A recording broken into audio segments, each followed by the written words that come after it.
cuando hay una empresa que necesita contratar para generar no la totalidad de las 44 horas de la semana, sino una parte de ellas, de todos modos tiene que pagarle la totalidad de las 44 horas. Entonces ahí sí ha habido una restricción, digamos, de contratación. Pero lo que sucede en sociedad, doctor, es que si hay normas y si hay disposiciones que pueden estar frenando, que pueden estar generando alguna reacción negativa, por ejemplo, en la contratación de los guatemaltecos, pues lo importante está que lo hablemos, lo tratemos, y si hay necesidad de adoptar disposiciones, de introducir cambios, debemos tener la madurez como sociedad de adoptar las decisiones que haya que adoptar para que haya empleo, que es lo más necesario. Claro. Ahora, esas reformas que hay que hacer en la ley, en el código, entiendo yo que han habido ya iniciativas de ley que desafortunadamente forman parte de las que están durmiendo en el Congreso. Antes de entrar a la Cámara le comentaba yo al señor ministro y le preguntaba, bueno, ¿a quién beneficia que sigan durmiendo ahí? ¿O a quién dejan o a quién no ayudan? ¿Por qué estas leyes que realmente podrían ser importantes, que se modificaran esta parte particular que usted menciona para fomentar la competitividad, por qué cree usted que siguen varadas ahí en el Congreso? ¿Y a quién afectaría? ¿O quién estaría en contra de aprobar una ley de este tipo?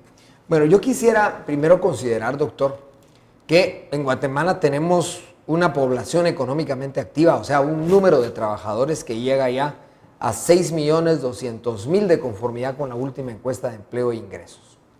De esos 6.2 millones de guatemaltecos, las mismas encuestas nos señalan que alrededor de 2.8, más o menos, 2.800.000 guatemaltecos trabajan en jornada plena. De esos, solo 1.300.000 está en la seguridad social. Pero si tomamos en consideración que son 6 millones y solo 2.8 trabajan en jornada plena, usted va a encontrar que hay por lo menos 3 millones de guatemaltecos que trabajan en jornadas parciales. Claro. Es a lo que yo me refería cuando tenemos una situación real. En la situación de Guatemala, en donde hay la mitad de la población económicamente activa. Pero supongamos que no es toda la mitad, que sea 1,5 millones de guatemaltecos que están en condiciones de trabajar parcialmente en sus jornadas. Lo hacen de manera informal, sin prestaciones laborales, sin seguridad social. Y eso los coloca en una situación de vulnerabilidad y debilidad enorme, ellos y sus familias. Entonces nosotros sí tenemos que ver que si hay guatemaltecos que están trabajando en jornada parcial, estos guatemaltecos estén en la legalidad, en la formalidad, y puedan devengar también las prestaciones de ley y estar afiliados a la seguridad social. Si tuviéramos que hacer algo en legislación, deberíamos hacerlo, que fue lo que nosotros pensamos. Y en efecto preparamos un proyecto de ley que se llama la Ley de Regulación del Trabajo por Horas y su inclusión en la seguridad social, porque necesitamos verdaderamente esa formalidad. Quiero detenerme en ese punto en otro dato. Somos un país con un bono demográfico, o sea, con una juventud extendida. La mayor parte de nuestra sociedad son jóvenes. Ahora una pirámide, es una pirámide, una base juvenil muy grande. Todos están trabajando, porque en Guatemala el 98% trabaja, pero están en la informalidad. No cotizan ni seguridad social ni pensiones. ¿Qué va a pasar con esos jóvenes dentro de 10, 20 y 30 años que necesiten una pensión? No la vamos a haber preparado. Vamos a estar sin una respuesta, como le estamos ya hoy. Entonces nosotros sí necesitamos impulsar disposiciones, cambios de sociedad reales, audaces, que nos permitan incorporar a toda esa gente en la formalidad y que trabajen disfrutando de todas las prestaciones. Nosotros sí creemos que debe regularse el trabajo a tiempo parcial con las garantías legales, y para eso pues se presentó esa legislación. Hay necesidad de otras disposiciones adicionales también, pero también es necesario considerar que existe esa norma constitucional que obliga a que paguemos la jornada completa semanal aunque no se trabaje. Eso nos obliga también a pensar cómo resolver el tema de la constitucionalidad del trabajo por horas. Y por supuesto, hay varias fórmulas. En efecto, por ejemplo, la OIT emitió un convenio internacional de trabajo sobre tiempo parcial. Hay que discutirlo, hay que trabajar sobre todos esos temas como sociedad, valientemente y con realismo, pero sí tenemos que adoptar los cambios que sean necesarios para hacer más viable la contratación formal, porque eso va a beneficiar a nuestros trabajadores. Y ahí viene mi respuesta.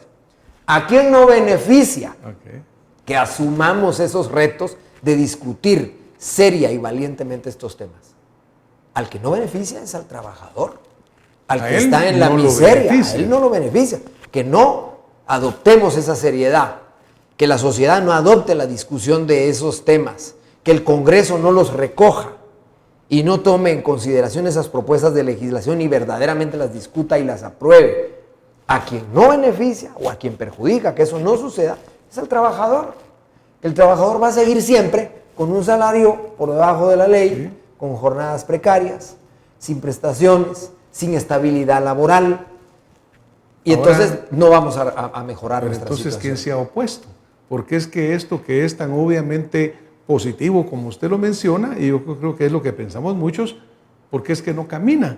¿Será que se opone grupos laborales? ¿Será que se opone grupos de interés? Pero alguien se ha opuesto a que esto se haga. Es que lo más importante es que no hemos tenido la seriedad, la franqueza y el valor de hacer una discusión responsable y seria sobre estos temas. Y tenemos que hacerlo. Nosotros estamos en la mejor disposición de hablar de todos estos temas. Por eso presentamos esos proyectos de ley, para conversar sobre ellos. No podemos cerrar los ojos o meter como las avestruces la cabeza entre un hoyito y pensar que por eso ya no existe la terrible realidad que tenemos alrededor. Que es lo que hemos venido haciendo por años, claro, ¿verdad? No asumimos. Y lo que tenemos que hacer es asumir la responsabilidad de cambiar nuestra sociedad, pero para eso tenemos que tomar decisiones, todos. Y entonces creo yo que vamos a lograr el salto que necesita nuestra juventud con más puestos de trabajo. Le voy a hacer otra pregunta después, pero voy a ir un poquito de lo que usted mencionaba.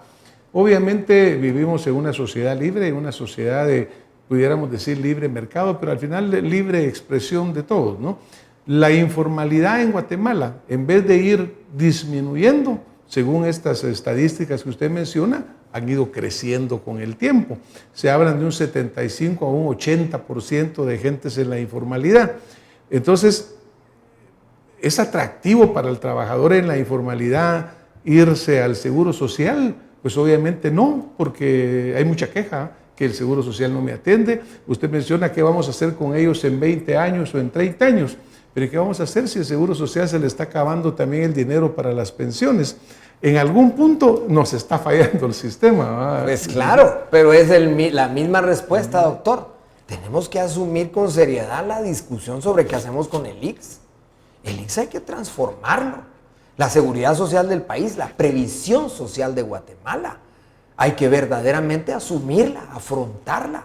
La gente necesita, ¿cómo es posible que la gente no tenga una previsión de cuando se enferme el trabajador, claro, o su esposa o sus hijos? Cuando tenga que ir a un sanatorio privado y le cueste 10,000 quetzales curar a su esposa, no lo va a poder pagar. Él personalmente ni siquiera va a poder abandonar el empleo porque si no se muere de hambre su familia. O su vejez, no tiene cómo cubrirla, tiene pensiones malas. Pero entonces, digamos, no puede usarse el argumento en el sentido de que no hay nada que atraiga al trabajador informal a entrar en un sistema que ya está fallido, pues, ¿verdad? Tal vez el otro está fallando, empezando a fallar, pero este está fallido. Es decir, aquí como usted bien lo menciona, tiene que ser un trabajo, una concertación y un consenso. Claro. Porque, por ejemplo, en este consenso, usted a cargo del ministerio, ¿cómo ha sido su comunicación con los sectores sindicales, con los sectores empresariales? ¿Usted cree que se ha logrado ir juntando criterios y la posibilidad de platicar, de hablar y buscar soluciones? Yo le pongo como ejemplo la Comisión del Salario Mínimo. Pasan meses discutiendo, nunca llegan a un resultado y es finalmente el señor presidente de la República quien tiene que decir, este es el porcentaje. Pero esto ha venido ocurriendo por los últimos 20 años, ¿verdad? Y nunca llegan a un acuerdo. ¿Será que es posible llegar a acuerdos? Claro, yo diría que estamos hoy en un momento histórico. Creo que hoy tenemos la enorme posibilidad de construir las grandes alianzas que el país necesita.